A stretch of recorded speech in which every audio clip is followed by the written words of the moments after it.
Hello and welcome to the Hot Dog and Handshake Pro Wrestling Show. I am your host, Jayden Ginswider. Joining me is my co-host, Shane Price. Shane, how you doing this week? Pretty solid, yeah.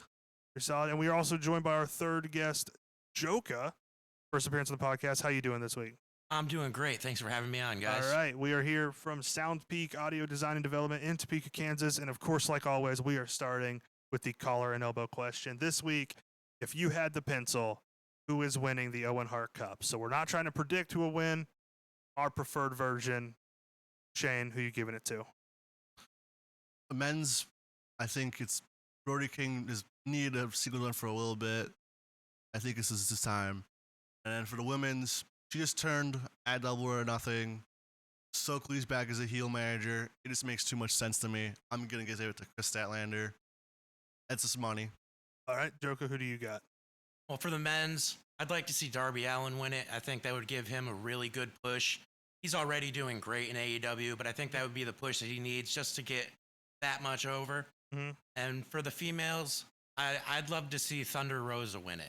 That's a great pick, too. I like that one too, yeah. I had Jay White for the men's. I think a Jay White swerve match because we now know the winners will face the AEW World and Women's Champions at All In. So I think Jay White swerve would be awesome. And then Mariah May, it feels kind of obvious to finally have her go against Tony. Yeah. But it's going to be money whenever it happens. So that's what I want to. Is this going to be All In or? Yeah, All In. Okay, then yeah, I can see that from Mariah May. All right, before we get to Outside the Ring news, Joga, you just introduce you here. You have some indie wrestling experience. Do you want to talk about, how you came up in wrestling and kind of your background? Absolutely. I first got into wrestling. I was sitting at my grandfather's house and flipping through the channels, and I saw Bret Hart walk into the ring, sunglasses on. I thought it was the coolest thing ever. And the first match that I saw was Shawn Michaels versus Bret Hart at WrestleMania 12, and ever since then I was hooked. So I started doing amateur wrestling when I was in high school, and I met Bob Backlund. He was the Newington coach of the wrestling team. He showed me the basics of how to take bumps, how to take front bumps, and then I joined a company called World Class Wrestling Alliance, and it was just trial by fire. I learned in the ring. I got knocked out a few times, but overall it was a great experience. Mm-hmm. I would still be doing it to this day if I didn't break my back. And a non-wrestling related injury, unfortunately. Who is maybe the most recognizable guy you ever got in the ring with? Most recognizable guy would be Just Incredible. Just Incredible. Oh, Hey, that's okay. yeah. We're ECW guys around here, so we like Just Incredible. Awesome. So yeah, trained with Bob Backlund. That's also just another great name to throw in there. So there's kind of a little bit of background, some of the experience that you'll be bringing to the table this episode at least. So starting with outside. Something that was mentioned on the Double or Nothing presser, or not presser, the press conference afterwards. Tony Khan mentioned adding mixed tag or women's tag titles to AEW. Do you think that's a good idea? Are there already too many belts? What are your guys' thoughts? I mean, I feel like there's not really a lot of established teams in this kind of division. Hmm. And if the mixed match challenge was fun. I don't think it would have led to any like it's the same thing. It was just fun. Mm. It's not really like a whole championship. Might be a little too much. At least for now. Like Chris and Stokely getting it would be pretty funny. I'll be real, but like other than that, I just don't know. What about the women's tag? Think there's enough there? Yeah, there might be. There's a lot on the independent scene too that like you could just pull up and take. So I can see that. Yeah. About you, what do you think? I think a mixed tag team title would probably be going in the wrong direction because they already have a tag team championship. They have a trio tag team championship. I would like to see them do a women's tag team championship if they're going to put the time and effort to make it a real division, to where there's real competition and it's not just a novelty. Exactly. Those are my thoughts exactly. That's my issue with the WWE title is that a mixed tag title is a bit too far. Maybe a mixed tag tournament or something, one-off thing, like you said, the mixed match challenge would be fun. Maybe a yearly tournament. Yeah, a yearly tournament. But you have to build a division first and then bring in the title. They kind of did this with the trios, which I like to see. Because the WWE version of bringing women's tag titles was we have like 2 women's tag teams, and then here's a bunch of other teams we just randomly threw together for this thing. Like that's what that first Elimination Chamber was. So that's fair. I also found out this week that Stephen Borden, the son of Sting, Elio Del Sting, is training with Darby Allin and living in a tent in his yard. You guys excited to potentially see Sting Jr.? I think For reference, this is the one that was NWO Sting at Revolution. he was the one that had the better jump, like the better stinger splash. Mm-hmm. I know his brother's the bigger one, but also he's a professional gamer of the family. Yes. Very, very funny to family like career paths in the Borden family. But I think Darby hasn't trained anybody before. His wrestling style is way more car crashy than Sting's was, so it'll be interesting, I think. What do you think? Well, if he's being trained by Darby Allin, he's got training from Sting as well. So a mixture of both of them could be a very good combination. But he's going to have a lot to live up to with Sting being his father. Oh, yeah. There's going to be a lot of high expectations right out of the gate for him. Yep. So we'll just see how that goes. Yeah. And then also just update on Eddie Kingston. He's unable to get surgery until July, probably out until May of next year. So it's kind of become a signature of Double or Nothing for some big returns to happen. So maybe, hopefully next year's will be Eddie Kingston. We'll see him back. But did you see that injury? It does make sense. It looks pretty bad. Did you see the? I didn't get to see that. So it's like a no ropes hardcore match in New Japan, and he takes a suplex out of the ring. He does the suplex. He does the suplex. Okay, the back of his leg hits the top of the metal guardrail. Ooh. You just see like immediately he grabs for it like something popped. I don't remember exactly what it was, but yeah, it looked bad. In WWE news, SummerSlam 2026 will be 2 nights in Minneapolis. Think SummerSlam needs 2 nights? Start there. It kind of just feels like they're making it into like summer WrestleMania of sorts. So I guess. I don't know if it needs 2 nights. Yeah. SummerSlam is a great show. It is one of the cornerstones of WWE. But if they were going to make another show with 2 nights, I'd rather it be the Survivor Series. They can have the Survivor Series women's match in one night and then the Survivor Series men's match on a separate night. I was thinking the same thing with the Royal Rumble. Because the Royal Rumble already, we've been seeing WWE try to move towards like 2.5 to 3 hour long pay-per-views. Well, the Royal Rumble, your 2 Rumble matches take up 2 hours of. Right. So if you made those separate nights, you could have more going on around them and make the Royal Rumble, still feel like a big event. And I love the Royal Rumble, but it's hard to watch 2 Rumbles in one night. It is. I mean, always one of them is a lot better than the other one is usually. Like last year, the women's was a little more exciting than the men's was. So I see the Rumble being 2 nights. It could add to the Rumble. So yeah, it feels like Rumble and Survivor Series should have gotten 2 nights before SummerSlam. But we'll see how it goes. New Japan heads out there real quick. Best of Super Juniors is going on right now. So a quick standings update. In the A block, we have El Desperado, Teton, Blake Christian, and Hayata, all with 10 points. TJP, Clark Connors, and Kevin Knight all have 8 points. Bushi has 6 points. Yoshinobu Kanemaru has 6 points. And Kosei Fujita has 4 points. In the end of this, looks like Despy, Teton, Blake Christian, or Hayata are going to come out of this block. Who are you thinking? Anybody not named Blake Christian. Okay. That is I don't care who is it. I think I'd prefer Despy, but at this point, anybody whose name is not Blake Christian. Jolka, do you watch much New Japan? I don't watch New Japan. Not that I would be against it. I just haven't had the opportunity to really get into it as of late. Fair. In the B block, we have Taiji Ishimori, Hiromu Takahashi, Robbie Eagles, and Sho with 10 points. Kushida, Doki, and Drilla Maloney have 8. Ninja Mac has 6. Francesco Kira has 4, and Dragon Dia still has 0. I know you don't like that, but so it looks like Taiji Ishimori, Robbie Eagles, and Sho are really in the runnings here.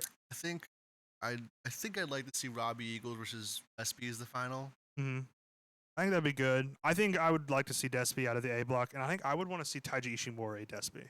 Also, go on. So we'll see how that goes. So this sounds very interesting the way you're describing it. Can you tell me what the point system is? How So, they score points? It's a round robin tournament, 2 blocks, 2 points for a win, 1 point for a draw, 0 points for a loss. Okay. So it's this year, it changes year to year, but this year the best is Super Juniors, which is, I'm sure you're familiar with the G1 Climax. Yes. It's that for junior heavyweights. Okay. So this year it's 10 in each block, and Dragon Dia, who we were talking about, came from Dragon Gate. Hayata's from Noah, right? So yeah. And Ninja Mac also from Pro Wrestling Noah. So there's a little bit more international elements. And Blake Christian, of course, from the American Indies. And current GCW champion still? No. He just got stripped. He got stripped of the title? Yeah. Oh, wow. Okay. Stripped by general manager Zack Ryder. If you didn't know. I love Zack Ryder. Dude. I saw a clip of him the other day. He's standing in the middle of the ring, and he says, "I'm the only person in a GCW ring to ever wear a Rolex." And I was rolling when he said that. Ric Flair probably energy is. with that one, yeah. Yeah, like all things considered, he probably is. Yeah, what's funny is that he could have like a not crazy amount of wealth and still be like the Ric Flair of GCW because it's kind of a lower end. You know what I mean? Like, he could just be an upper middle class guy. Yeah, like I've been near those wrestlers. Nick Gage probably doesn't have a lot of, like, all things considered, a lot of money, but he's still it's on a show. All right, now King and Queen of the Ring, Double or Nothing. Let's get into those. So first off, it was the first one that happened. On this show, last week we predicted this. Hadn't seen the SmackDown match yet, so I predicted Bianca Belair, who didn't even end up being in the Queen of the Ring match, but that happened in either way. Let's see. Let's start there. Let's start the Queen of the Ring. Nia Jax, Lyra Valkyria. We're probably gonna go out of order from the show, but it's just kind of how I have it in my notes. What did you guys think of that match? We'll start with you. I think that match was great. I can't say her name. I butchered every time. Valkyria. Yeah, Lyra Valkyria. Valkyria used her high flying abilities and her speed to get Nia Jax off her game. Well, Nia Jax was using her strength to keep her grounded. And when she hit the Annihilator, I felt that in my stomach. Yeah. That was a very good match, and I wasn't expecting what I saw to be as good as it was. Yeah. And what were your thoughts? I kind of feel like it was better than I thought it was going to be with Nia Jax, but it's because when I see Nia Jax max, I can't help but not have high expectations. Mm. I don't think she's the greatest in the ring, and as I like in the ring more, I like out of the ring stuff. So I just think I think it was the wrong move. I think Queen Valkyria could have been a great gimmick to go wrong with, but it's whatever. Yeah, I liked the story they told too, really hyping up that Lyra kind of was a Cinderella story coming through this. It felt kind of March Madness-y. She was the 10 seed butler to the 1 seed Duke. Yeah, exactly. So it felt like, and then just like kind of one of those matches that gets you a little engaged and is like, oh wow, could she actually pull off this upset and kind of lets you forget the outside stuff. Kind of just lets you get back into, kayfabe almost. The finish was very good. The finish was very good, by the way. I will admit, yeah. They really did give the impression that Valkyria could win the match. Mm-hmm. Like it was a slim impression, but I've seen a lot slimmer go and win the matches. Yep. See, before we get to the King, we should mention the other matches that happened before this. Did you guys catch the pre-show match, Bianca and Jade versus Candice and Indy? Yes. I think that shouldn't have been a pre-show match. I think that should have been on the main card. Me too. That was one of the best female tag team matches I've ever seen. I mean, even this considering the star power in that match, Jade's pretty big. Bianca's huge. What was the other show where Candice and Indy had like a pre-show? Was that one of the WrestleMania nights? It might have been. I think No, it was Elimination Chamber. Yeah, Elimination Chamber. They also put on a pre-show women's tag match that was better than some of the stuff on the regular.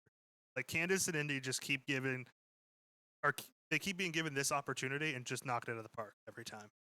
They have such great chemistry as a tag team. Better than Bianca and Jade, who kind of recently just got thrown together, kind of what we were talking about earlier, our gripes with the division. But I thought this was a pretty good match. That finish That was something else. I loved that finishing maneuver they pulled off. That was really. It almost reminded cool. me of the Shades of the Heart Foundation years ago. Yep. Let's see. And then, my only problem with it, though, was that we just saw Shayna Baszler and Zoe Stark win a contenders match on Raw. And then randomly, Candice LeRae and Indy Hartwell got an opportunity first, which feels a little off. But once you throw that out and just get into the match, it was a fun time. Yeah, if you just ignore like the angles on Raw, Yeah. They do that. They do that a lot because I believe they first said that Cody Rhodes and Logan Paul was going to be a double title match. They did. And then they did some shenanigans on SmackDown where Logan Paul's lawyers made it just a WWE title match. I don't know. It didn't feel like the best use of either of them either way, but we'll get to that. Becky Lynch and Liv Morgan. Liv Morgan crowned the women's world champion. A little bit of a short run for Becky Lynch, but just another one to add to that total when she makes the Hall of Fame. I mean, yeah. We'll say X time women's champion, you know. Liv Morgan, I'm not fully on the hill for. She's good. She's not bad. As defeating Becky Lynch good, I would probably say no. Now, see, this is where you're going to see the split between me and Shane, because I'm really digging this because of the storyline of it with the Judgment Day and with Liv taking everything. And it did feel kind of weird that it felt like she was feuding with Rhea Ripley and feuding with the belt versus feuding with Becky Lynch. Yes. So, I don't know. That felt a little off to me, but overall, I think they put on a great match. I liked Dominic being involved in the finish. Yeah, love or hate Dominic, he made that match further Rhea Ripley versus Liv Morgan's story. Yeah. And I believe Liv Morgan's been pushing the envelope as of late. She's not as tame as she used to be. Ever since she came back with this Liv Morgan revenge tour, she's been super aggressive and she's do anything to win. Yeah. And Rhea Ripley's the same way, and I think that's going to make for one heck of a rivalry. Oh, yeah. When Rhea's back. You know when Rhea's going to be back? I feel like it at least was going to be a few months. I know I looked at it, just kind of did some half-assed research into whatever her injury was. I've always liked the whole like Dominic Mysterio thing. Like he had to get Tommy John. Like I didn't know he was a pitcher out there. Like, but he had to get Tommy John, and he's still on TV every week, getting like pump in or not, still one of the biggest reactions online in the arena. From the people watching at home. I've talked about this before, but I went to a SmackDown in Tulsa in like October with my little brother, and booing him was one of the most fun parts of the night. And like Cody and Cena and Roman were there. It was like the SmackDown season premiere, quote unquote, episode. But just when his music hit, we were booing so hard we started giggling. It was so much fun. So he's great, Dominic Mysterio. The boos are great. He's probably going to go down as one of the best heels of all time if this is how he's starting. Which is crazy because his dad is like the best babyface like of all time. His dad is maybe like I've seen more people know who his dad is. When I went to my first ever show, it was a house show in Chicago in like 2009, and I was wearing a shirt that had Ray on it, and this kid wanted to sit next to me because I had Ray on my shirt, and that was it. Yeah, so like, it's really funny that like the greatest babyface, his son might be the greatest heel. But I'm interested to see where that goes. I don't think we were feeling like Rhea was going to be back by SummerSlam. So maybe once we start getting into like the Survivor Series, Royal Rumble range, we'll see more potential Rhea back. I think, shooting in the dark here, having the Judgment Day do the War Games again, but have it be Balor, Priest, JD, Rhea, and whoever else against four guys, one woman, and the Judgment Day, four guys and Liv. Yeah. And the Judgment Day turn on Rhea, or specifically Dom, to go with Liv. I think would Dom be the way is to go. Definitely going to go with Liv. I think depending on how long Rhea Ripley's out, if she's not back by the Royal Rumble, they should build up Liv Morgan to the point where if Rhea Ripley comes back at the Rumble, she wins that, and we get Rhea Ripley versus Liv Morgan at WrestleMania. Yeah, and I think when Rhea comes back, she's going to get the babyfaciest babyface pop. Like Yeah, people are it's- gonna miss her. Her heel runs over. She's gonna have to turn face when she returns. It's just gonna be too big of a moment. It seems like she's not even a heel when she's standing next to Dominic. Yeah, Because when they give him the microphone, you can't even hear him anymore. yeah, That's most wrestlers, I guess. If Yeah. that's one of the issues of having a guy who's so over as a heel is that he makes other heels kind of look worse. Like imagine having like Well, I mean, if he's in the ring with Austin Theory and Grayson Waller, people are gonna boo Theory and Waller, but they're really gonna boo him at Dominic. yeah. Imagine having like Hogan at the Nitro after Bash at the Beach '96. Imagine him sharing the ring with like Disco Inferno. You're not gonna think about Disco Inferno. Yeah. Full offense to Disco Inferno, by the way. Yeah, that's true. Moving on to the Intercontinental title match, we had Sami Zayn retain against Bronson Reed and Chad Gable. I thought this was a really good match. I really enjoyed this. I thought it was really key moment is that Sammy pinned Bronson Reed because I think we're going to get to continue this Sammy Chad Gable story. So what do you guys think of it? I really like Chad Gable. I think this whole like character he's doing is fantastic. It reminds me. It does remind me of Kurt Angle. Like I feel like it reminds everybody of Kurt Angle. And usually when you say it reminds you of a wrestler, it's not a good thing, at least to me. But this is the best of Kurt Angle. It's the unhinged amateur wrestler who's really good at being a heel for no reason. Mhm. That, I mean, he could just lift the whole Kurt Angle gimmick and it would fit him minus the gold medal part. He's already getting the "you suck." Yeah. Yes, he is.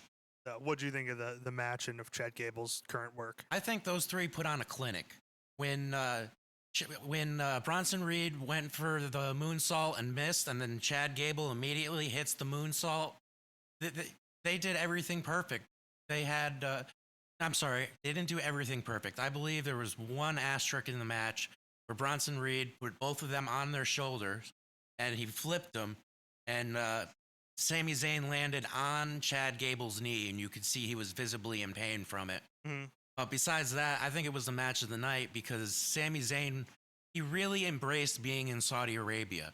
Even before the show, he was out with the fans, out with the crowd, and I dare to say he got a bigger pop and bigger reaction than Cody Rhodes that night. Kind of a developing story. We were just talking about Becky Lynch. 8 minutes ago, Sean Ross Sapp tweeted, as of this morning, Becky Lynch has not signed a new deal with WWE. Her deal is currently set to expire this weekend. You know, she's gonna resign. I mean, it. Remember, She feels like a lifer, but Remember- I once said that Cody Rhodes felt like an AEW lifer, so I don't know anymore. that was different because he made his own company. He made a company. Remember 2011 when everybody was so certain that Punk was leaving, he was leaving, it's gone, he's going to Ring of Honor, and he won the belt. I know she just lost the belt, so it could happen, but I think it's gonna be like that. Where do you think they pulled it into storyline? It could be a storyline, but it's not uncommon for, let's say, 93 days from now, her to show up on AEW. Yeah. And it's not uncommon to have their significant other working, like she's with Seth Rollins. Mhm. And just like Rhea Ripley, she's with Buddy Murphy, who's in AEW. Yeah. And Tony Khan's throwing around some money right now, and the company is growing. And Yep. with a name like Becky Lynch, he can draw more money in, and he knows that. Yeah. Let's see. All in is Is like the August end of August. 25th. Let's see. How many days until August 25th? 90 days exactly from now until August 25th. Yeah, and I'm sure. So she wouldn't maybe quite make All In. I was just thinking a European star potentially showing up at All In would be big. But Well- I think she'll resign probably.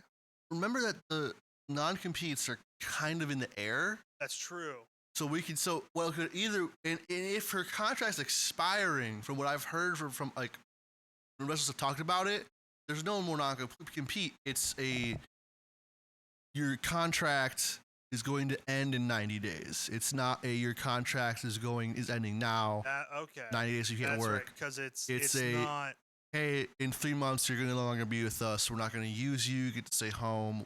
You'll be paid. That is right. I thank you for reminding me of this. It is more of a we will be releasing you in 90 days, kind of. So start thinking about your future, but we're still going to pay you for 90 days. So if a contract straight expires, like Moxley in 2019, Edge, like Adam Copeland, Ed, she could show up Wednesday. Or not Wednesday, but next Wednesday, because she's still in a contract till the weekend. But I remember the first time seeing that happen, watching Rick Rude on Monday Night Raw and Monday Nitro on the same night. So we'll see. Back to King and Queen of the Ring. We already talked about the Queen's final. Randy Orton and Gunther. Best match of the night. Yep, I agree. I give star ratings to all the matches just for my own personal fun and records. I think I gave Bianca and Jade versus Candice and India 3, Becky versus Liv 3.25, Sammy versus Bronson 4, Nia Jax versus Lyra Valkyria I gave 2.5. I wasn't really digging it, but the finish definitely brought it up, and then I gave this a 4.5. It was, for me, it was one of the 3 best matches of the whole weekend, let alone just the best match on the show. I mean, going into the event, I love Gunther. I pretty much always have since I first heard of him, like as Walter in WXW. Yep. But and Randy, when I was first getting into it, I played like Here Comes the Pain, No Mercy, and like 06. And my favorite character to use in 06 was Randy Orton. Because I mean, he's one of the GOATs. Like, it's absolutely. I mean, easily one of the greatest of all time. Longevity, the moveset, the power slam. Do I need to say anything else other than the power slam? I believe he proved that last night too, because he used his technical ability to stand up and actually compete with the power and technical ability with Gunther. And the great thing about Gunther, he's a heel, but you never see him really cheating. You see him getting clean wins as a heel. The only time he cheats, somebody pointed this out a while back, he only cheats against Sheamus, which I think they're doing that as like a way to build up the Sheamus Gunther rivalry. Sheamus Gunther could get like I'm either Berlin. They're not doing Io versus Gunther at Berlin, which I think would be just a waste opportunity to not do that in Berlin. They're doing Gunther Sheamus. It has to be in Europe. I would love to see the Clash of the Castle personally. Yeah, it's just a singles match. Yeah, because we know we're getting Priest and Drew at Clash of the Castle for the world title. Literally, just have them beat each other up. That's. I don't need a story. I already have the story. I don't need any more of it. Yeah, the story is how pink will Sheamus' chest be by the end of the match. That's the how story. How red will Gunther be is like everywhere on his chest too. Definitely. So we know that the King and Queen of the Ring winners will go on to SummerSlam.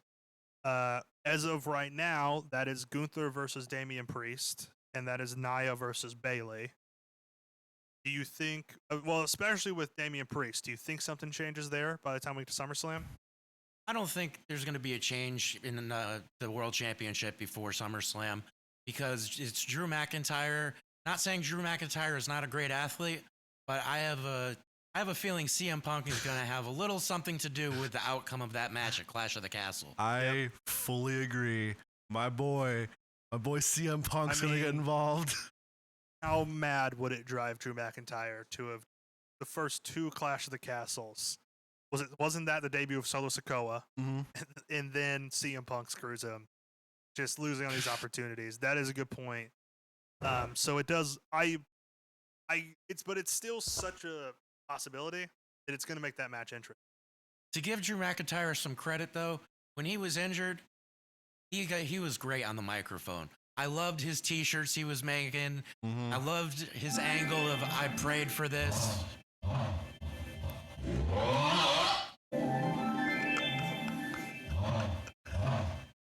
Hear that? Sorry, guys, I didn't eat anything today, and that was my stomach. I figured it was. Are we keeping that in? I thought we should keep part of that in. We can keep that in. Power of editing. Oh, man. poor unhinged Drew McIntyre. We're in the middle of a good conversation about it, and then all of a sudden, oh. I mean, that's kind of the story of Drew McIntyre lately. Something just happened. Something interrupting Drew McIntyre. All right. So, as I was saying, if Drew winning in Glasgow still seems like a huge possibility, so it's definitely going to make that Drew Damian match interesting. Like it's going to be hard to predict when we get there in a couple weeks. To where we're predicting that show. Imagine the crowd, the Scottish crowd who, from like just watching anything involving Scotland, are fiercely loyal to Scotland. Mm-hmm. We could be looking at CM Punk getting treated like John Cena at One Night Stand against Rob Van Dam. That's what I think. That's what I think is gonna happen. He's gonna Priest wins, we riot. Not if Punk gets interferes, we riot. If Priest we riot. If Priest wins and they handshake and they raise each other's hands, it'll be fine. If Punk costs Drew the title, if Drew hits the Claymore and Punk swoops in and hits the go to sleep, or heaven forbid the Pepsi plunge, but if he hits either of those and Drew loses, he might get stuff thrown at him like he's Scott Hall or Kevin Nash like or Matt Cardona. That story that The Rock tells where they have to put him in a trunk to get him out of the arena. Like, yeah. I'd like to amend my previous statement. Now that I didn't realize that it was in Scotland. Yeah. If CM Punk shows up, there's a possibility that CM Punk is going to miss and hit Damian Priest, which could set up Drew McIntyre and CM Punk to give CM Punk his world title run. I actually have not even thought about that. CM Punk trying to get involved, failing, and Damian Priest takes whatever hit Punk goes for. The Drew McIntyre thanking CM Punk on Raw the next night, and Punk's having that is true. Punk's having none of it. The shirt that says thank you, Punk. I don't think Drew McIntyre having to come to terms with the fact that CM Punk helped him win the world title. That would drive him crazy. That would drive him crazy. Yeah, I think that it would go the other way. He would be upset that he only won it because of Punk, and then he would have to prove to himself that he earned it. So he would have to beat Priest at Money in the Bank and then beat Punk at SummerSlam.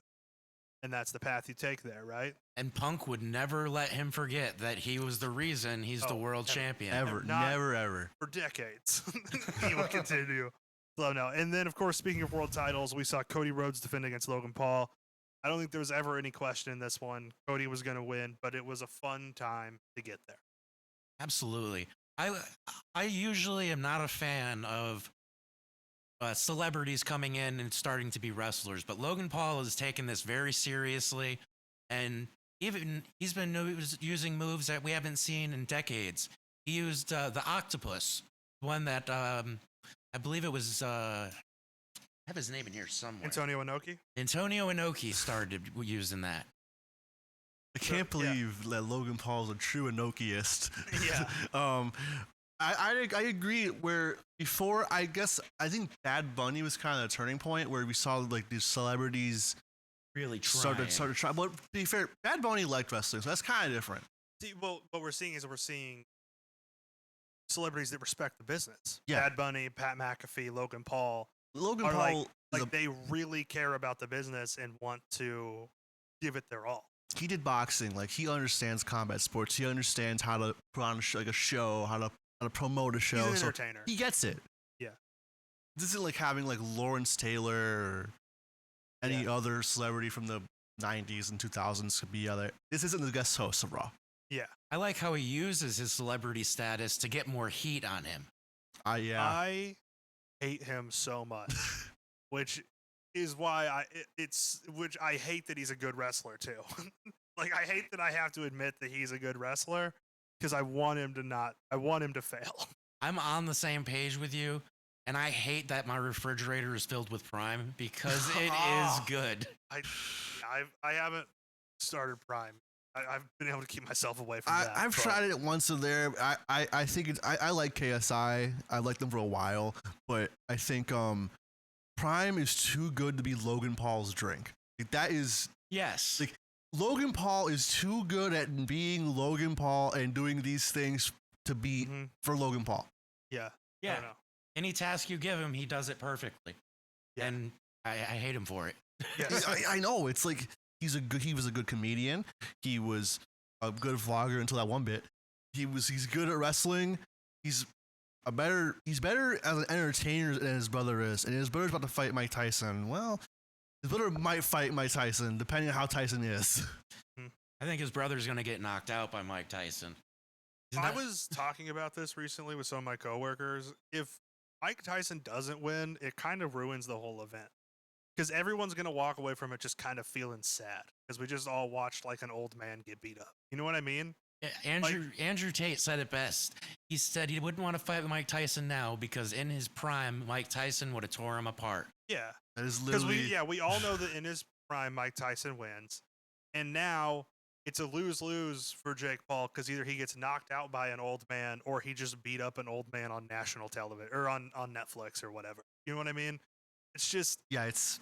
nobody's gonna feel good about Jake Paul winning. He wins and he comes back to help Logan Paul and like that's the guy who beat up 50-something-year-old Mike Tyson. He gets booed out of the building. True, he could get some heat. He could come to wrestling. I hope not, but he could. His career is going to be over either way. If he beats Mike Tyson, then he's known as the guy who knocked out the old man. If Mike Tyson beats him, he's known as the guy who just can't back up what he says. Yep. Overall, if you were to give King and Queen of the Ring a rating out of 10, where do you think you'd put it? I feel like I have to give it points off for being a Saudi show because it's a Saudi show, and I meant to preface it with this. There's constantly still bad things happening in Saudi Arabia. We acknowledge that they use sports to cover up that to the American audience.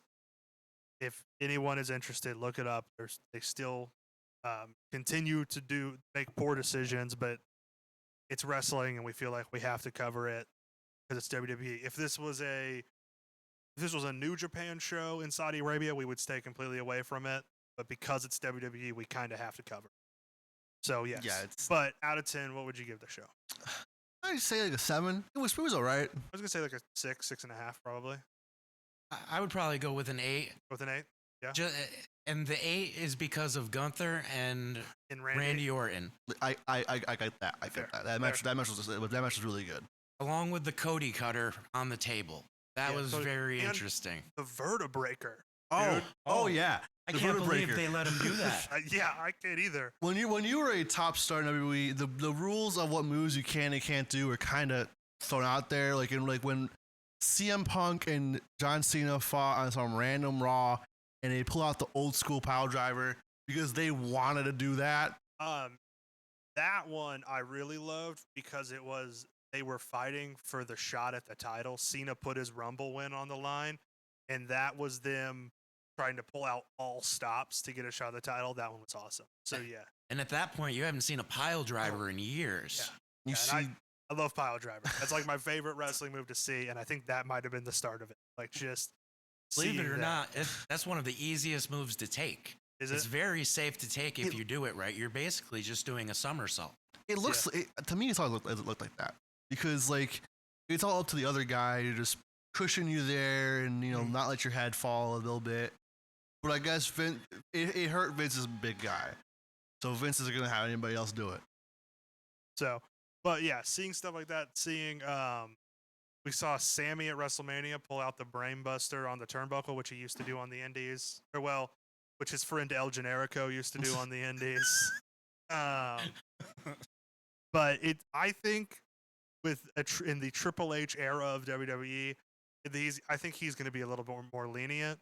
Because if I remember anything from NXT Black and Gold, Triple H respects the Indies. It's like he likes what they do there. He likes the evolution of wrestling. He likes it so much. He likes it so much that he's gonna take all their top guys and put them into his own company. Yeah. Can I ask you guys a question? On a scale of 1 to 10, how do you rate the new crowns that they made for the King of the Ring? I really like both of them. I think they might be 10s. I really like them. Yeah, they're great crowns. I kind of was hoping that Lyra would win and she'd get that crown the first night, but then she'd come out on Raw with some like Gaelic, like pro goddess crown that goes with her gimmick. But I do really like the crowns. They're really great. Gunther's crown, I think I really like the current crown, but I think having like the winner of it have their own crown would be even better, at least to me. Yeah, I do like when they customize it a bit. Like I think Sheamus did that, Macho Man did that. Like just some guys when they kind of play it up, customize it. Which we later this week, our King of the Ring 1998 review will come out where we tier list all the King of the Rings except for obviously Gunther because we don't know how his reign as King of the Ring is going to be, and we honestly, when we recorded it, didn't even know he won it yet. So we talk about that a lot. Bringing something your own to the King of the Ring gimmick is goes a long way for making yourself stand out among the Kings of the Ring. But moving on, AEW. They had Double or Nothing this weekend. We will quickly breeze through the pre-show. I don't know if you guys. I was too busy watching the Indy 500 at work. Did you watch any of the pre-show for Double or Nothing, or just the main card? I didn't get to see the main card. I got to see one segment, and I think it was the best 3 letters in AEW. MJF. All right, we'll get to that. We saw on the pre-show Deonna Rosa. I gave it 2 3/4. I thought it was pretty good. Not their best work. I like both of them. I think they're deserving a lot more in a pre-show match, at least personally. But you look up and down this card, and well, we bumped Trent Beretta and Orange Cassidy to the pre-show, but it's Orange Cassidy also. So kind of hard to say. I was incorrect when I said that. I did see the Thunder Rosa match, and I saw the hand holding the bottom rope when that 3 count happened. Yep. And I don't know if that was supposed to happen because they were very hesitant to show any replays on it. Yeah, we'll see. We'll see how that goes. Oh yeah, actually, speaking of that, we forgot to talk about Randy Orton's shoulder was like completely off the mat, right? It was not. It was on the mat. Not at all. Yeah. No, that was a point I wanted to make as well. Did they do that on purpose so they can put Randy Orton in more of a heel gimmick to where he's whining and complaining that he got screwed? Or was this a legitimate botch? Either way, they're going to have to create something to go with it because everybody knows that his shoulder wasn't on there. He was like a full 3 inches off the mat. Yeah. Absolutely. I like the idea of, because Randy is so much better as a heel. It is not close.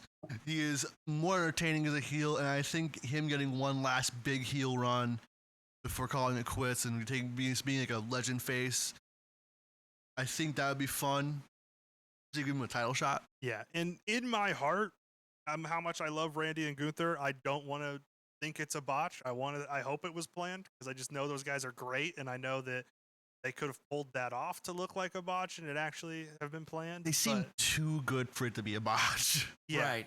And if it was a botch, I think they're going to play it off with something that was going to explain it well. An Orton Gunther rematch at Clash of the Castle would be awesome. I would love to see them go at it again. So, anyway, back to the AEW pre-show. Cage of Agony, which is not loving that Not name. a good name. Versus the Acclaimed and Billy Gunn. This match wasn't very good. Sadly. It was like 1 3/4 from me. And we both like the Gates of Agony. Yeah, we both love the Gates of Agony, but it was my lowest rated match of the weekend. I just didn't like it. So those were the 2 pre-show matches, and then we get into kicking the show off with Roderick Strong and Will Ospreay. I mean, out of all the ways you could start a wrestling show, that's one of them. That's definitely, that's not an opener I would have picked because that's big. That's huge. I felt bad for everybody else in the car. Yeah, that's why follow those 2 guys. That's why I wouldn't pick the opener because it's too good. I feel bad about my memory because now I remember Will Ospreay winning the international championship. I saw more of this than I remember. Yeah, we've all been there. So yeah, Ospreay wins. I think I kind of thought it was hard to predict because it felt like too soon to take the belt off Roderick Strong, but it felt like Will Ospreay's too over to not put a belt on him. So it was kind of in the air, but I love. Oh, go ahead. He's gonna take it to Uganda, so he's gonna be real international with it. I mean, I could see him showing up in Rev Pro, Progress, New Japan, anywhere. He's one of those guys that I think really could take the international title international. What else was I gonna say? I like the through line of the night that he won because he didn't do what Don Callis wanted, and that Takeshita lost because he did do what Don Callis wanted. And they're building on to Orange Cassidy and Don Callis. Something, and I think as soon as Mark Davis is healthy, we're gonna see a United Empire versus Callis family kind of split. I think that'll be really interesting. I do have to say, Orange Cassidy is one of the most entertaining wrestlers that is on AEW that I've seen. Mm. I love when his hands go in his pockets and he just. I mean, talk about impressive move. The things he can do with his hands in his pockets is ridiculous. That's Shikara right there for you. Yeah, that's Shikara. The night that he had, I think, 5 pairs of sunglasses. He had one in the ref's pocket, one in the opponent's pocket. Yeah, he's great. Then we had the trios title match: Jay White and the Gun Club versus Death Triangle. I gave this 3 3/4. Oh, I gave 4.5 stars to Ospreay and Roddy, by the way. That's understandable. Which is tied for the highest rated. That's understandable. Rating I'll give all night. What did you think of the trios title? I'm so happy Juice Robinson is back. I'm so happy Juice Robinson's back. I forgot that I got my timeline mixed up. But yes, I'm very happy Juice Robinson's back. I love Bullet Club Gold. They're going to continue doing great things. I thought the Lucha Bros were on fire. Pac was on fire. This was just a perfect mix. Great chemistry with all 6. But before that match, I got the mix. I thought it was after this match, but it was before this match. Was the MJF. What did you guys think of that? I'll let you go first. I think MJF is the best on the microphone since The Rock. He came out and he did not hold back whatsoever. I got to see the uncensored version, and MJF just let him have it. I love how he gave Adam Cole a nice big hug, kicked him in the balls, and gave him a straight up brain buster. Yep. I agree, MJF. That is definitely one of the best in the mic, and also really underrated in the ring. Because nobody really talks about how good he is in the ring, and also in the mind games territory. He comes out in the Triple H O2 leather jacket, denim leather vest, denim jacket mixture, like whatever weird fashion Triple H has got going on for himself. I really like that part because everybody's like, "Oh, the beginning of 2024," which was never really a thing. Yeah, let's be real. I think he was signed when he came back at All Out a couple years ago in the ladder match when the Devil Mask first appeared. I think he signed his extension then. I don't think he's been actually on the verge of leaving AEW. And then now he's got it tattooed on him. So I don't think he would have left AEW, and I don't think it would be a good decision for him to leave AEW. He has freedom that Triple H and the staff will not give him in the WWE. They just can't give him because WWE has to be a different kind of company. Just because of the shareholders and because of the more family-friendly product. It's a freedom they can't give MJF that he can get in AEW. And yeah, I loved it. Also, props to Adam Cole. Just the way he sold his reaction to MJF's music and looked like he had actually crapped his pants. Like he just incredible. So hats off to Adam Cole too. One of my favorite wrestlers. I love to see just the way he made MJF in that spot. And now finally something for the Undisputed Kingdom to actually do. I think this is the story. I think this is where we're going moving forward. And I think we get Cole MJF 2 in Wembley. Rematch from last year. Where do you guys think we're going with this? I'd like to see a rematch between MJF and Adam Cole. Those two together, it's hard to describe. They have the perfect chemistry with each other. They can go out there and probably not say a word to each other and know what the other one is going to do. Which is crazy because they've known each other for 3 years. If even. Adam Cole was already in NXT when MJF started moving up the Indies. So really, realistically, they really probably only started talking to each other consistently when Adam Cole shows up in AEW, which was 2.5 years ago. I think Cole MJF 2 3 should open All In. Open All In? Compared to last year being the main. And we'll see this face, but still a kind of a butthead MJF. It's a new fire under MJF. It's a more aggressive MJF, is I think what we're going to get. Yeah, I would agree with that too. But like the same kind of he's a face, but he's still going to be like He's our scumbag. Yeah. He's a scumbag. That against a total heel Adam Cole with his guy with the Kingdom in the corner. Yeah. Matt Taven gets involved and people boo Matt Taven. I think this is going to be the best version of MJF versus an Adam Cole who's going back to the best version of himself, which in my opinion is like Undisputed Era NXT Adam Cole. So I like the idea of it opening versus how it main evented last year. And last year I gave it 5 stars. This year, especially with MJF having a different take on it's not just going to be the same match. It's going to be a different dynamic. I think that'll be great. I think MJF is still going to be a scumbag, but he's going to be a different kind of scumbag. He seems like he's going to be a one-man New World Order.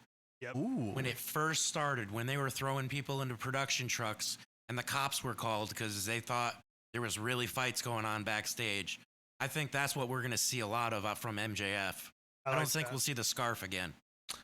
I really like that. I've always liked the NWO. I like that because in like 5 years, when he pulls the scarf back out, it'll be like a huge pop. You know what I mean? Like if eventually he'll bring it back. Eventually, he has to bring that scarf back. But if he just doesn't wear it for a while, if he does this more casual get up versus his like typical suits and stuff, and is really like, I'm not here to be the fancy, better than you, MJF. You guys already know all that. I am driven by revenge now, kind of guy. I'm not here to prove anything. I'm here just to kick your ass. Mm-hmm. Exactly. Then we had the AEW Women's Title, Toni Storm versus Serena Deeb in this match. I gave this one 4 stars. I thought they worked really well together. I did not have high expectations for this match because really the story didn't grab me going into it, and obviously everybody was more focused on Willow and Mercedes anyway. But these two ruled. What do you think, Shane? I still don't like Serena Deeb. Just getting over that hurdle is a one thing. However, I think this was a pretty solid match. I mean, Toni Storm I've always liked since probably her Stardom days. And I think she's always been really good in the ring. And Serena's pretty good in the ring as well. I think criminally misused WWE. I'll put it out there. This best known as the shaved head lady. In the Straight Edge Society. Yeah, I think criminally misused there. Really good in the ring. I just think as a gimmick, she just doesn't have it. Her current gimmick isn't it.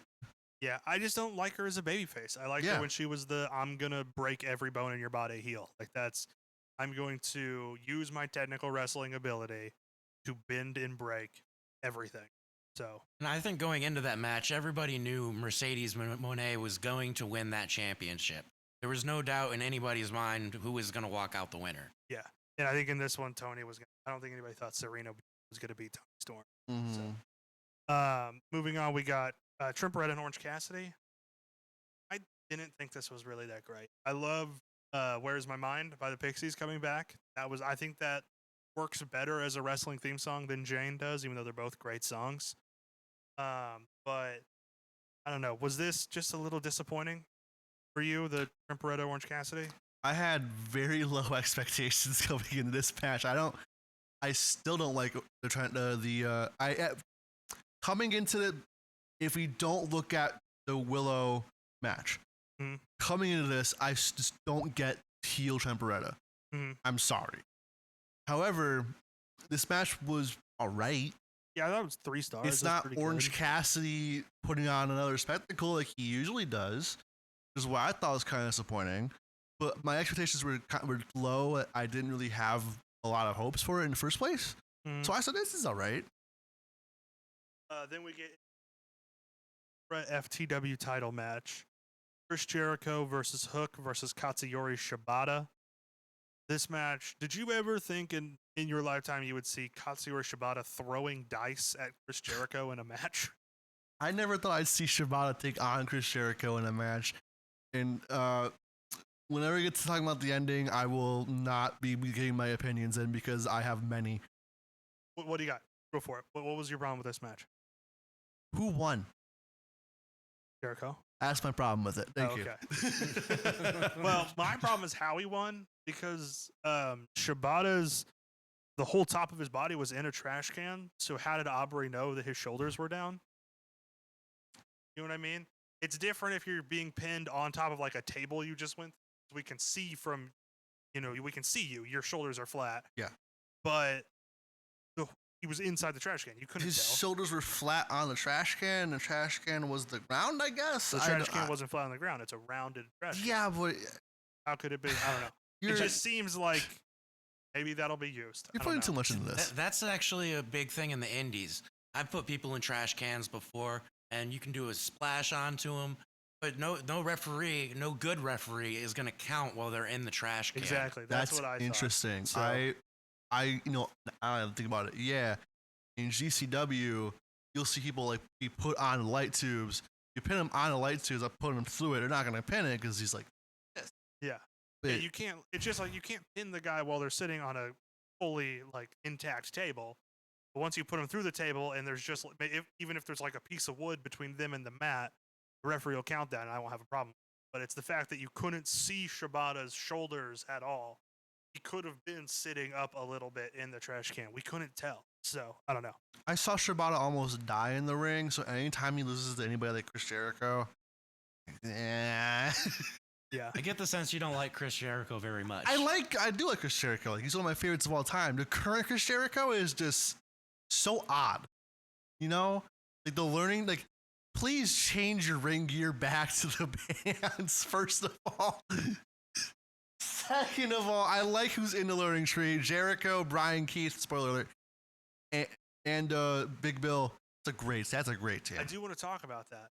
Is Brian Keith in the learning tree, or is he just the bounty hunter Brian Keith? Did Chris Jericho just pay him to get involved? I hope it's a second, because the bounty hunter gimmick hasn't really been used yet, and I think it's a great idea for a character. So there's a guy you pay. Well, it's kind of the APA, except for instead of paying to protect you, you pay them to attack someone else. Yeah, I like. You know what I mean? I can like, see that. So. What do you guys think of Chris Jericho having Nick Wayne and his mom with him? That was Christian Cage. No, I mean, that was Wrong Christian Chris. Cage. Wrong Chris, Canadian. I get it. Right, yeah, wrong Canadian. Although, an idea is if Nick Wayne leaves Christian, the learning tree with who's already in it kind of seems like a fit. It does. Actually, now that we're talking about it, what's the difference really in the learning tree and the patriarch? Like just the dad stuff? Less dad stuff in the learning tree. Like but it feels like very similar type of heel with the veteran leader with the young guys around him and a really tall dude. Because the patriarchy is just as much about teaching Wayne and kill switch, quote unquote, but really using them to Christian's gain. Jericho's group is about teaching Big Bill, but really using Big Bill to help launch Chris Jericho. You know what I mean? It just feels kind of like the same group, but one of them has a kind of family dynamic. I do like both of them, though. That's the thing. I like both of them. I don't know. I just kind of realized they're kind of the same. They are kind of the same thing, but I think there's room for both of them. Okay. Moving on, we had Jon Moxley versus Konosuke Takeshita, which, for me, if Moxley was going to win, why wasn't this just an IWGP title match? Probably because Takeshita works for DDT and not New politics? Japan. That's what I think. But isn't DDT part of that United Japan thing? Or are they not? Yeah, they are. So I would figure that New Japan... However, so is All Japan. And when's the last time you've seen All Japan work for anybody else? I don't know. Not including January. It doesn't count. I'm about to say, I don't know, because I'm not the Japanese wrestling expert that you are. So okay. But so my thing is, in Japan, they don't really work together as a talent basis for the big title anymore. Okay. In the 2000s, they did, but nowadays it's not as much. So this is different. Just because of the politics of Japan, this is different than, for instance, when Christian was an AEW guy and won the Impact title. Yeah. This is Jon Moxley, who's not in New Japan. Well, he has a dual contract. He has since 2019 when he signed. Fair. I didn't think about that. Yeah. This is... Also, it's not a New Japan show. Mm-hmm. That could be it, too. Yeah. I don't know. I guess, maybe just I don't understand the Japan wrestling dynamics enough to understand how they're working together works. But yeah, it would have been cool to see an IWGP title match on this, kind of how we've seen Ring of Honor title matches on New Japan shows before. So, but I gave it 3 3/4. I thought it was a good time. It was a great match. Obviously, I love Jon Moxley. He's one of my 10 favorites of all time, bro. and probably actually I think he's one of my 5 favorites, really. And Eshta, another guy I've been really loving since he showed up in AEW, so it was a great time. Then the match that I have tied for the highest rating match of the weekend, Adam Copeland and Malachi Black. Despite the lack of barbed wire, Shane, our local deathmatch expert, what did you think of this? This was a great match. Like all things aside about my love for all things violence in wrestling. Mm-hmm. I think just for a match that was advertised as a barbed wire match, the ropes could have been covered in on like how they usually are in matches where the ropes are just replaced with barbed wire. Or at least like the turnbuckles maybe have barbed Some wire. of them were, but that was Edge doing that. Mm-hmm. So there could have been more barbed wire, but though it was in the match itself was really good. Mm-hmm. I think I like. Did you see anything from this? Yeah, I did see some highlights from that match, and Malachi Black walked away looking like he was in a car wreck. Blood coming out of every hole. This face. Was like Eddie Guerrero, that one match levels of that match with JBL levels of blood. Like that was insane. Now, Shane, for you though, was there enough Fangin and Bangin in this match? There was more Fangin and Bangin than I ever assumed. Yes. Because when the lights went out and Brody King goes over to get the barbed wire and he freaks out and all of a sudden, boom, Gangrel shows up. I wasn't expecting that whatsoever. I knew he brought the Brood back. Because also, what was WWE doing? Like, how did they let all of these, the Rated R Superstar and the Brood, like copyrights lapse? I know. They're usually on top of this kind of stuff. Really, it's kind of, I guess, because Edge was a lifer and he left on good terms. Yeah. I guess. Anyway, see, for me, I think my knowledge of wrestling kind of ruined it for me because there's a spot where there's like almost kind of like one of our mic stands, but with barbed wire on it. And Edge goes to hit Malachi with it. Malachi rolls out of the way and he just sticks it in the ground like it goes through the mat. And I was like, oh, that's the hole where Gangrel's going to come out later. It just kind of clicked for me and I was like, that's going to happen. And then it did. It was the exact same spot. I was like, so I kind of ruined it for myself, but it was still awesome. I should mention that I tuned in this late. So I turned into it during this match.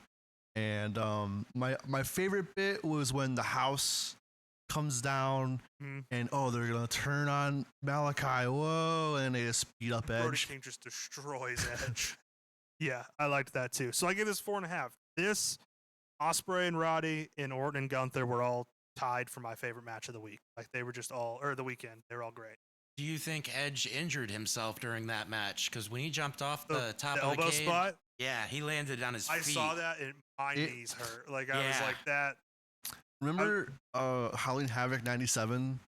Whereas when we watched it together, and you probably have seen it when it first aired. But remember when Macho Man jumps off the cage and lands feet first and just falls? Yeah. It reminded me of that. Yeah.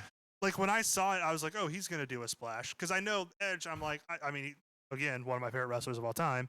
I know Edge, I'm like, typically this is an elbow drop spot, but I'm like, he's got to do a splash. It's too high to try an elbow drop spot. And then he goes for the elbow drop, and it looks like he almost obliterates his knees. Like Edge, you're too old for this, man. He's 50 years old. A splash would do a lot more damage than an elbow drop if he hit the elbow drop correctly. Yeah, but I was just like, just do a splash. Just hit the splash. You know what? Or just don't even do this spot. Have Malachi be the one who goes up there. Yeah, he can handle it. Have the man who does hardcore shows for a living and Brody King do it. Like exactly. He stage dives all the time. Or the high flyer, Buddy Matthews. that too. Yeah. That's no disrespect on Edge. He is one great competitor. One of the greatest ever. I think everybody who's watched wrestling enough to know who Edge is knows he's the best ever. I love that they still use his original theme song. Dude, Metalingus, I listened to it earlier today. Like, it's such a great song. Like, to me, the top 2 Edge songs were Metalingus and also his last WrestleMania when he used South of Heaven by Slayer for the intro bit. that popped me up pretty hard. Yeah. Now on to our quote-unquote triple main event, which we kind of had a discussion about this last week. What do you think of the term triple main event? Do you like it? What are your thoughts? I think the term triple main event really takes away from the main event because Thank you. anytime you go to a wrestling show, they give you the program, you're looking at it, and it always says main event, and it's the biggest match of the night. I don't see how you can have 3 matches all be the biggest match of the night. And the other thing is, Shane and I are, younger wrestling fans. The stuff we talk about that we know from WCW and ECW, that happened before we were born. So if I go back and I look at an old WCW show, I'm not going to know it was a triple main event. I'm going to look at the list of matches, whichever one was last. In my mind, that was the main event of that show. Oh no! How old are you guys? I'm 20. I'm 20, but 23. I'm 38. That's okay. I watched live Vince McMahon on WCW Monday Nitro. Yeah. So for us, like looking back at that stuff, like looking, when we see whatever match went on last, in our minds, that's the main event. So in 5 years, when someone looks back at this Double or Nothing, they're just going to see the Anarchy in the Arena and be like, that was the main event. I will specify that my cousins are around the same age as you, and so I grew up, and they kind of gave me all of their like, oh, here's No Mercy, here's WCW NWO Revenge, here's my WCW figures, and like I was 10 when the network came out. I spent half my life watching as much as I can on WWE Network. So I've made myself familiar with it. So I think my knowledge of wrestling may go beyond my years. I agree with you. You have a lot of knowledge for being so young. My son, who's 11, almost made me cry the other day because he finally asked me, he goes, "Can I ask you a question about WWE?" I'm like, "Thank you. One of you finally want to watch it." Yeah, I remember, obviously, I don't have any kids, but I have a younger brother who's like 10 years younger than me. And so watching, I used to watch AEW with him, and we'd watch early 2000 SmackDowns. And that was great. So I kind of see that in a little bit of a way, just like that. This kid, being like into wrestling the way you did, because he loved Orange Cassidy and CM Punk. Those were like so. And when I was 9, my favorite wrestler was Sabu. So what do I know? It's fair. Getting into the triple main event, we have Willow Mercedes. We touched on it a bit. Mercedes won. I give it 3 3/4. I thought it was better than I expected for her first match in a year. I was giving her the benefit of the doubt with my expectations, but they kind of balled. Like, I don't know. Like, they were pretty good. I really liked this match. What do you guys think? Now, again, I'm not a wrestler. You were a wrestler. So you can disprove me if you want to. I don't really think ring rust is that big of a thing in terms of like the big guys. Did you ever have a point where you were out for a significant amount of time and then you came back? Was ring rust a problem? Yeah, the longest I was out was a year and a half. And ring rust isn't a problem because before you get in the ring, you don't just like, all right, it's time for the show. I'm going to get back in the ring. Mm-hmm. You're for a month beforehand, you're in the ring training. You're getting your groove back. In other combat sports, kind of a fight camp. The only thing that is different when you come back is you have a crowd in front of you. So you get that initial adrenaline rush again that you didn't feel for a long time. When you're practicing, you don't have anybody else except the other competitors there that are practicing with you. But when you step out and that crowd either boos you or they cheer you, you get that sense of nervousness, adrenaline. But when the bell rings, that all goes away and you do your job. Okay. So I guess that's a different perspective we didn't have, but still, I think they were great. I thought it was a solid match. Thoughts on the Chris Statlander turn? So this is exactly how I wanted it to go for doing a heel Tremperetta. Let's just make the best friends heel. You have Tremperetta, you have Chris Statlander, and you have Chuck Taylor. Mm-hmm. Let me explain.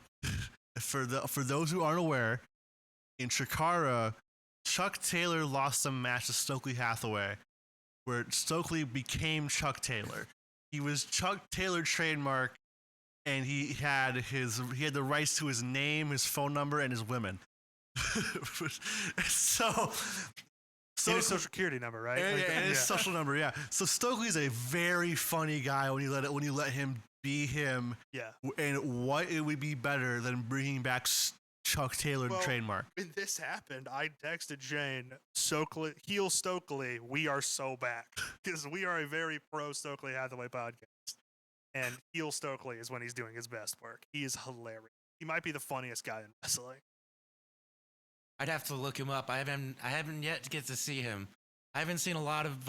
We last year went to an AEW show at Cable Dahmer in Independence, Missouri, and we got to see him wrestle against Hook. Incredible. Just as a wrestler, just as a comedy thing, it was great. On a scale of comedy, how do you rank him against R-Truth? I would say at Stokely's best, he's always wrestled guys who are, I guess, R-Truth was like in 2000 to current. So he wrestled outside TNA and WWE. He wrestled like the kind of a worse timed in-ring competitors, I guess. So in the ring, Stokely's a little bit better, but in terms of comedy, I think longevity, R-Truth has it. The peak R-Truth has it, and also not being in comedy, R-Truth as Ron the Truth Killings in TNA is also really good.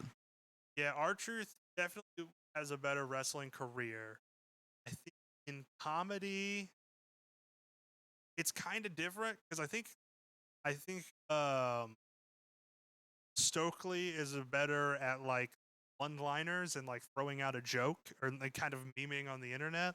But R-Truth is really good at situational comedy, just making a situation that's very funny. So yeah, I don't know. They're really close in my mind, I think. When he told Paul Heyman he was going to throw him over the top rope, that was one of my favorite moments. Yeah, I love when he got the ladder out in the Royal Rumble that one year. I think R-Truth has broken Brock Lesnar. I don't think Stokely can break Brock Lesnar. That's my thing. Fair. Okay, so R-Truth maybe just a bit better.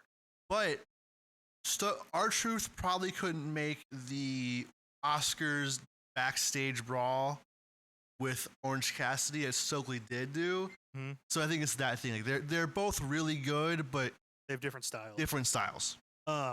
I've been loving R-Truth's current thing of just thinking that wrestlers on the roster are older wrestlers. So thinking that Gargano and Ciampa are DX. Yeah. And last week he said he's got Andre the Giant to help him, and it was Braun Strowman. When he was in the ring with Triple H, he goes, "You're not fooling me, Tyson Ciampa." Yeah. Awesome. Like realistically, this is like, I guess, the peak of comedy wrestling of sorts. Like, yeah, we had the Blue Meanie before, and Blue Meanie is awesome. He's great, but compared to R-Truth and Stokely at the same time, it's just missing that oomph. I would love to see a world where we could see R-Truth and Stokely go back and forth, though. I think that would be. We were so close. I was in a battle royal, and the Blue Meanie came up to me and rammed and just splashed me in the corner. My entire singlet was drenched in sweat, and I wasn't even sweating at that point. I had just entered the battle royal, and he comes up, bam, I'm covered in sweat. That's such a Blue Meanie story.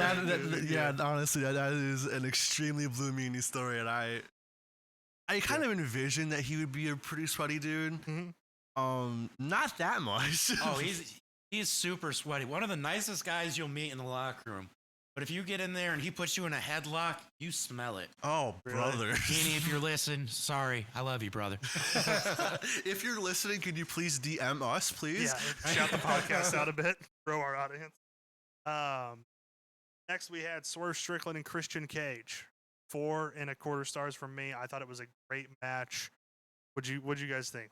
I was kind of, because I just got home from work. I was kind of on and off about watching the rest of it. When I've seen of it, it was pretty good. Mm-hmm. You know, Swerve is one of the best in the ring. You see you know, Swerve catch the what's his finisher called? The boot that he does, the like running. The kill shot.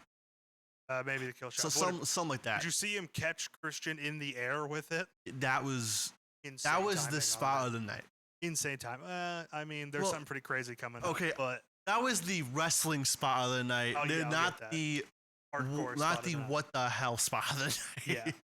I actually thought that match was pretty good. Mm-hmm. I'd give that a solid 3.5. Hmm? Only because I'm old school. I would have liked to see Christian win the title that night, but that's me being a little bit older and watching Christian back when he first started. Like I love the Adam Copeland Christian rivalry they've been doing. There was part of me that during the video package, I was like, there's a shot where, Christian held up the AEW title.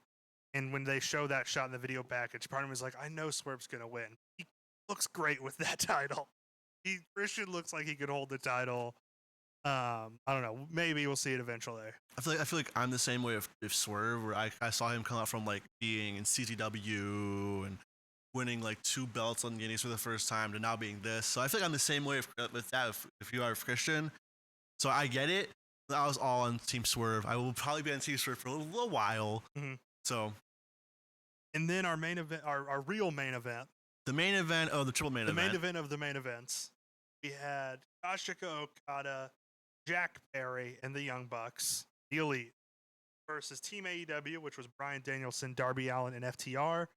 Anarchy in the Arena. I don't think Anarchy begins to describe it. That was a car wreck and a half. I mean, literally, there was a car wreck. I know. Jack Perry, the best. ran him over. Now, I will admit to not having a normal sense of wrestling. This is one of my favorite kinds of matches where it's just total, nonstop insanity. Chaos is everywhere. Okada's in the match. You want to talk about comedy bits? The bit where whichever Young Buck that was grabs the mic and tells him to stop playing Final Countdown because it's costing him like $200,000. That was pretty great. We were talking in the car how that they should parlay this into a spot all in where they have like a really expensive song and all the pyro in the world. Yeah, my idea was it's in Wembley, so they pay for like Bohemian Rhapsody or something, and the Young Bucks come out to that. So they told the truck to stop playing Final Countdown, but they'll play this big expensive song for themselves. That coffin drop from Darby Allin. Right on with the Final Countdown. That was awesome. Darby is insane. Might be since Terry Funk and like that group of people the most. Just why are you doing this to yourself, wrestler? Mm-hmm. Like Onita, Funk, Hayabusa, Foley. He feels like he wouldn't really stand out in like an IWA Japan King of the Death Matches tournament. I think we've personally had this conversation before. If ECW was around today, Darby Allin would be a top of the card ECW guy. Oh yeah, like he was. Yeah, that's where I wanted to be. Was ECW. My name was actually Mike Extreme when I was wrestling, and I got into the hardcore style because I went and saw Hell in a Cell 2000 in the Hartford Civic Center when it was Triple H versus Cactus Jack. That's one of my favorite matches of all time. I was sitting level with the top of the cell when he lit the 2x4 on fire. Yeah, Wailed Triple H. There's just no better wrestling, and when you do stuff like that, it hurts. It does hurt, but it's worth it. Like thumbtacks. You ever stepped on a thumbtack before? I've gotten close. I've stepped on like little like kids' toys that hurt pretty bad. Legos suck. Yeah.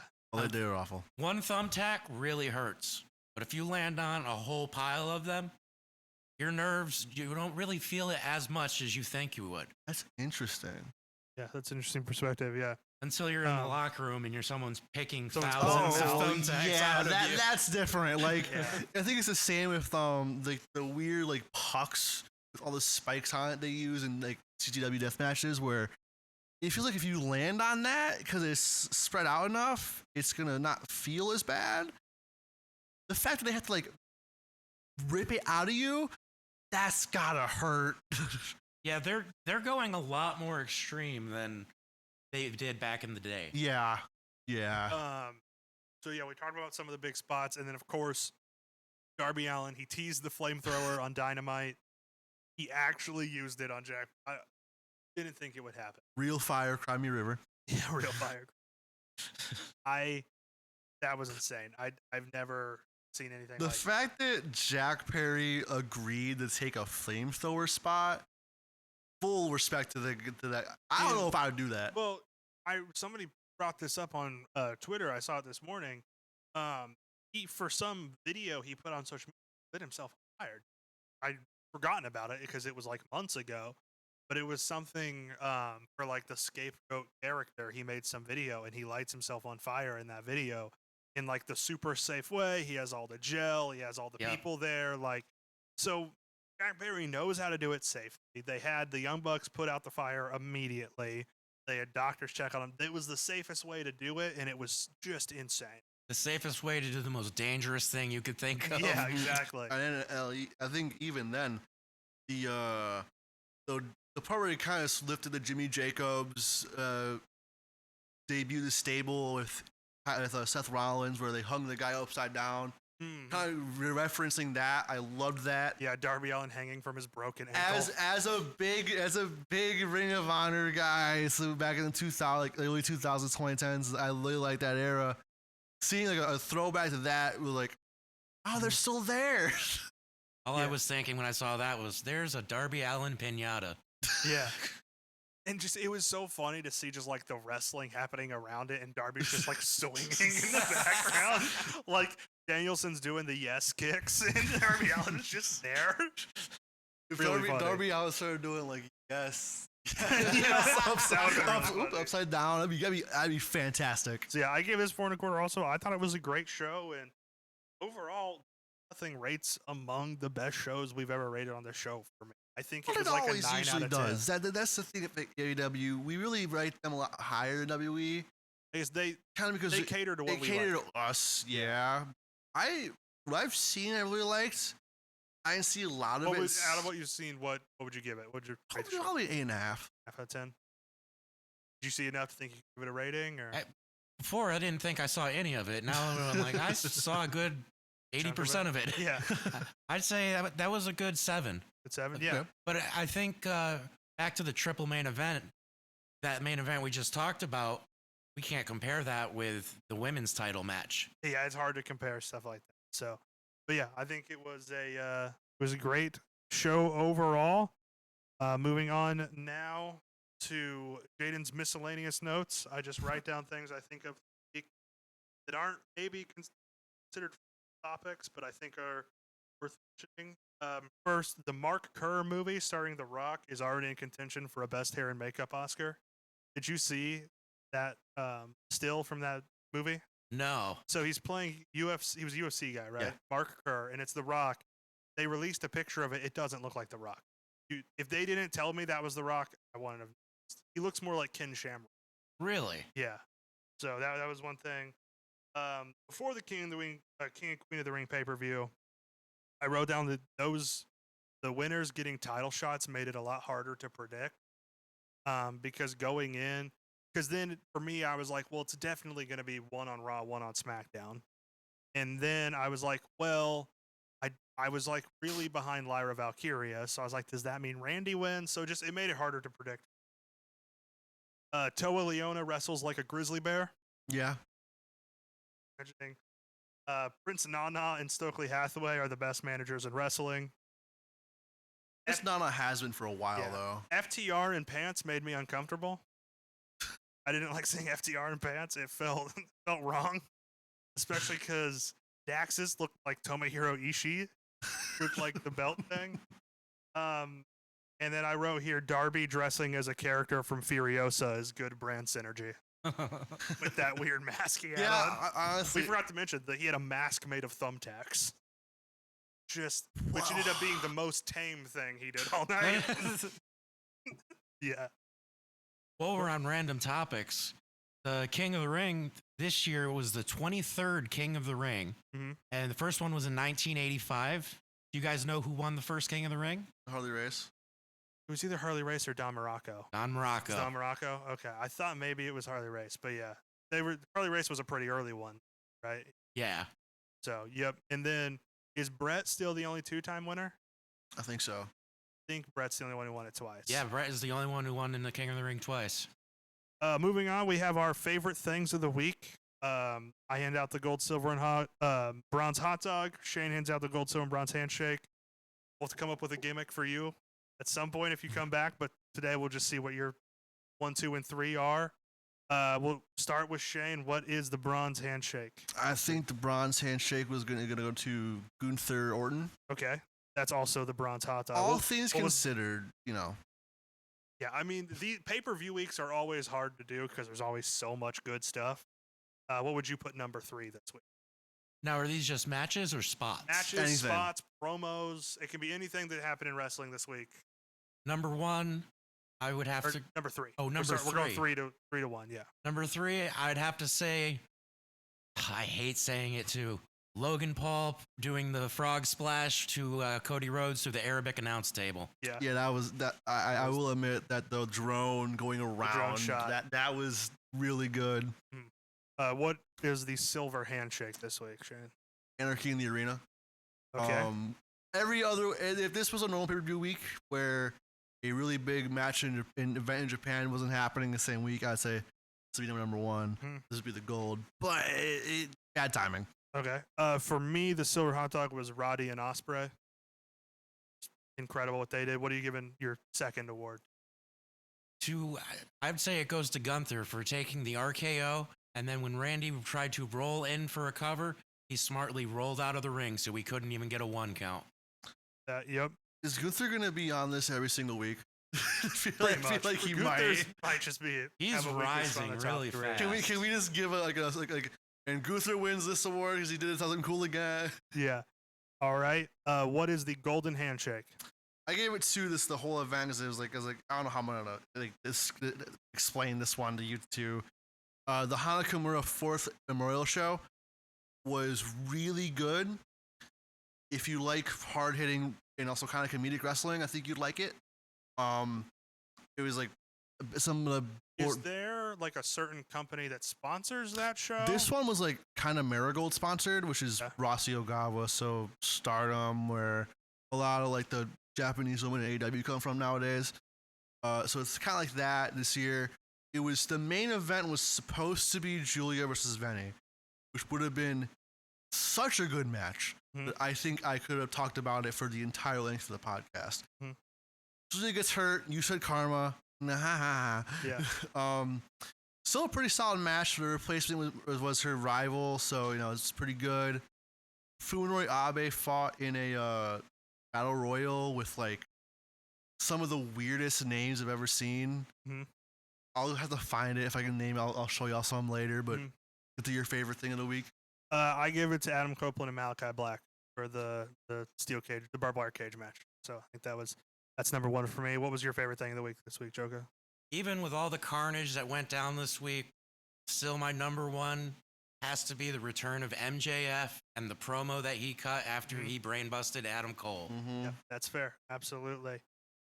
Moving on now, we have the lightning round, which I normally advertise as not being very lightning-y, but this week there's only a few matches. So in this segment, I tell you the matches. Usually it's just Shane, but you can too. Give me on a scale of 1 to 10 how excited you are to see these matches this week. We are starting on Raw. JD McDonough versus Braun Strowman. Honestly, you're going to be kind of surprised with my rating of this because I love when JD McDonough takes huge bumps. And what other guy is capable of giving out huger bumps than Braun Strowman? I'm going to give it like a 7. 7? What do you have? I'm gonna give it a 3. 3? Because I don't get excited to see Braun Strowman that much. He is a big guy. Fair. He is talented, but there's just something about his in-ring that it just doesn't vibe with me. All right. On NXT, we have Javon Evans and Trick Williams versus Mark Coffey and Wolfgang of Gallus. Oh. What do you got? Well, if you didn't hear my because I'm not a huge fan of Gallus. However, I think that Javon is the future of the business. He was really good in DPW. He's really good here. I'm such a big fan of Trick Williams. That tag team alone got me to watch this match no matter what. But Gallus, they're okay, I guess. They're not a big. I'm not a huge fan of them. I'll give it like a 6. Okay. Do you keep up with NXT much, Joker? I do keep up. I haven't kept up much lately, but I would say definitely a solid 9 just because bump that Trick. I love Trick Williams. And then on Dynamite, we know we are getting a Casino Gauntlet match. We don't know who's going to be in it, but we know the winner faces Swerve at Forbidden Door. So, I mean, you guys can give me an excitement level, and who do you think could win this? I can't not give us a 10 because Forbidden Doors will always be my favorite event of the year. I went to the first one, and I think it was the best show I've been to in person. and this could be anybody from AEW or New Japan. Mhm. It's like realistically, it could be either of them. I really hope it's a guy from New Japan. Maybe like That goes with the typical Forbidden Door book. as long as it's not evil. I had wrote down 3 names here: Yoda Tsuji, Oh, okay. Zack Sabre Jr., and Nick Nemeth, formerly known as Dolph Ziggler. I hope it's not the last one he named personally. Really? I hope I would kinda like stays to. far away from Forbidden Door, because that means his brother might be with him, and not huge on his brother. His brother's too busy in TNA.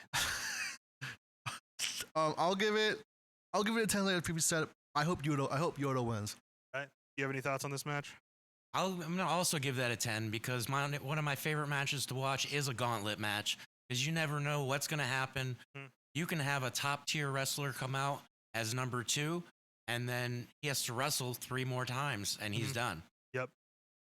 So I guess for that, we normally hand out the Ty Dillinger 10 of the week, and I guess that's our 10. There you There's go. only 3 options, but yeah, that's our Ty Dillinger 10 of the week.